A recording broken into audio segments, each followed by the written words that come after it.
was. It was a terrible, it was one of the dumbest things I've ever done in my life. First of all, I'm just sitting thinking. I'm not thinking after reading. I'm just thinking raw-ass thoughts. These aren't good thoughts. These are just things I'd normally be too distracted by TV to think. And they were real dumb. And that was heartbreaking.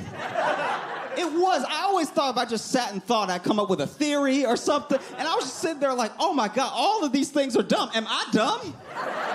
Is this how dumb people find out? Because that last thing was real dumb, and I'm the only one talking.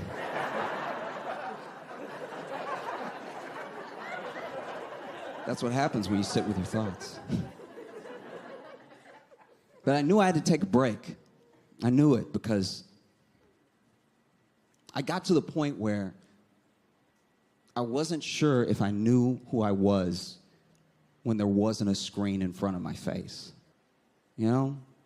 Because I know it sounds bad to say, but there's an online me and there's an in-person me. And I know it sounds fake to say that, but it's true. You know? And I'm scared that the online version is better.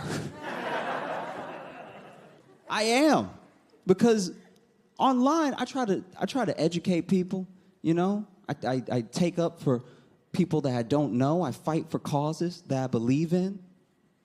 But in real life, I saw my friend Sean get jumped, and I was like, he probably did something. I don't see how that's my business, you know? Honestly, it wouldn't be three of them if he didn't do it, if he didn't deserve it, you know? In fact, let me turn around. I don't like him screaming my name like that. I don't want to be involved.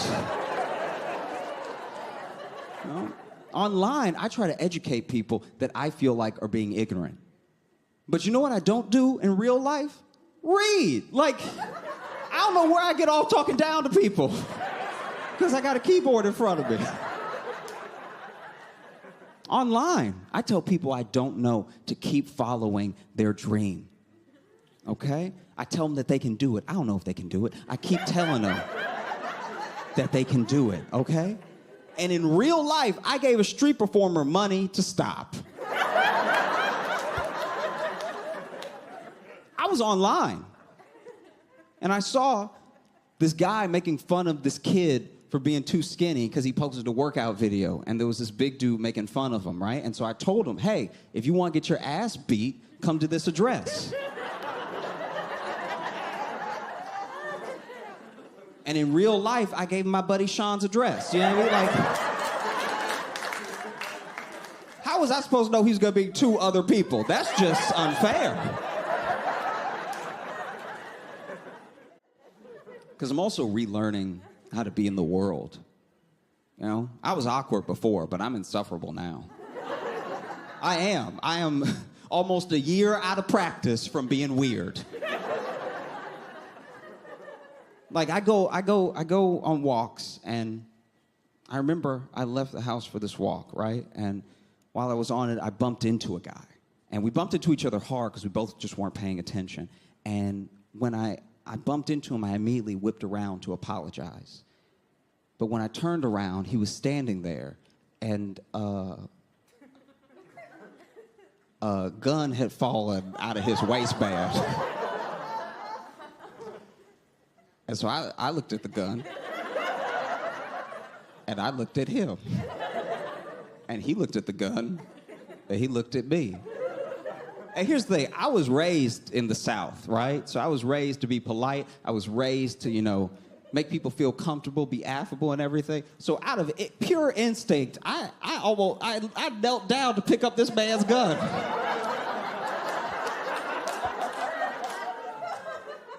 And about halfway down, I was like, let me not put my fingerprints on this loose gun. He doesn't even have a holster. I am sure he is going to do something illegal with this gun. And so I just stood back up, and then he knelt down, and he picked it up, and he put it back in his waistband. And we just stared at each other. And then I went,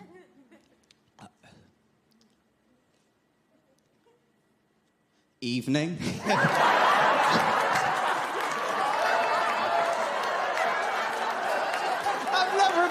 Evening, sir.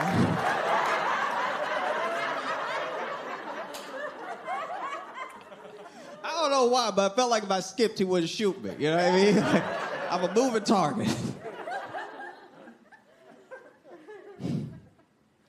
So, as I was on a walk, because that's all I do now. Just leave the house and walk till I get tired and then come home and fall asleep and walk again. I'm basically my own dog.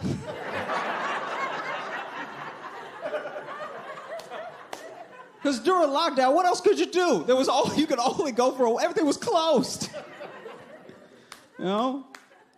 And so I was on this walk and I actually got to see a public proposal. And I saw this guy stand in front of this woman, and he took a step back, and he knelt. He whipped a ring out. He popped it open, asked her to marry him. And then she hit him in the head with a rock. And I am not a relationship expert, but that seems like a hard no. That's a fast pass right there, you know?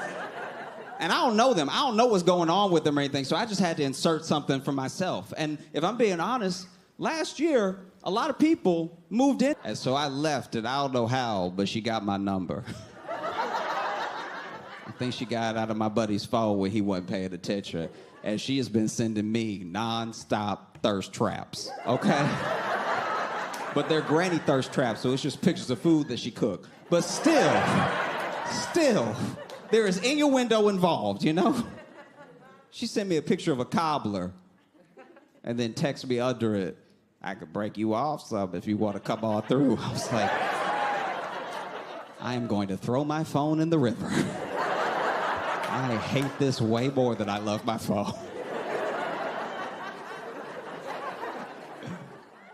I just want people to be happy. And I feel like we can be happy if we get out of our own way.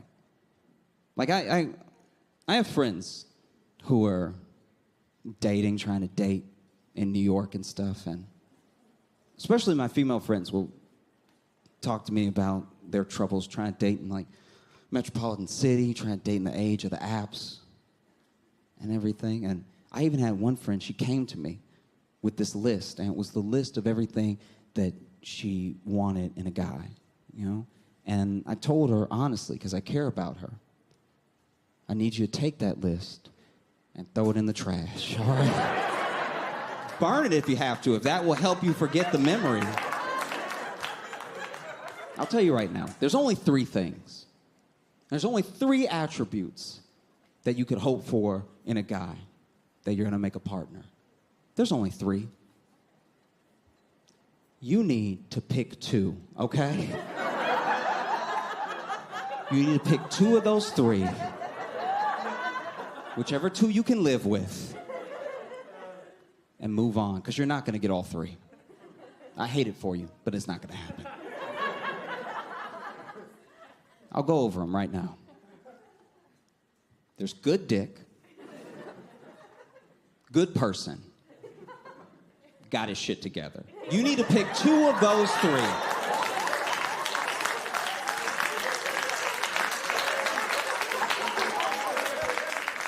Whichever 2 work for you, and move on. And if he has 1, leave. Don't let a 1 ruin your life. Just 1? Honestly, I have friends complain to me about their 1s, and I'm falling asleep listening to the story because it's just boring. It's like, well, you told me you had 1 to begin with, so what are we really talking about? If he's just a good person, doesn't have good dick, doesn't have his shit together, just a good person,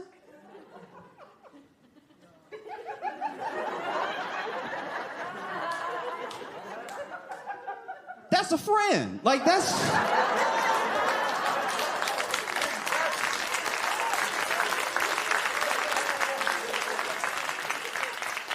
Y'all can hang out on the weekends, go to museums. I don't know why you're trying to force more, you know? If he's just good dick. Just good dick. Not a good person. Doesn't have his shit together. Just good dick. That's literally a dildo. That's what a dildo is for. Why are you stressed out? Make a mold of his dick in his sleep and leave. Nobody puts their vibrator back in the drawer like, Eva got my birthday. Like, that's... It's not gonna happen if you treat it like what it's for. Because you're not gonna get all three. And I hate it for you. I really do. Sincerely. And every time I have this conversation with my friends, sometimes they get upset. Not every time. Sometimes they do get upset. And they're like, no.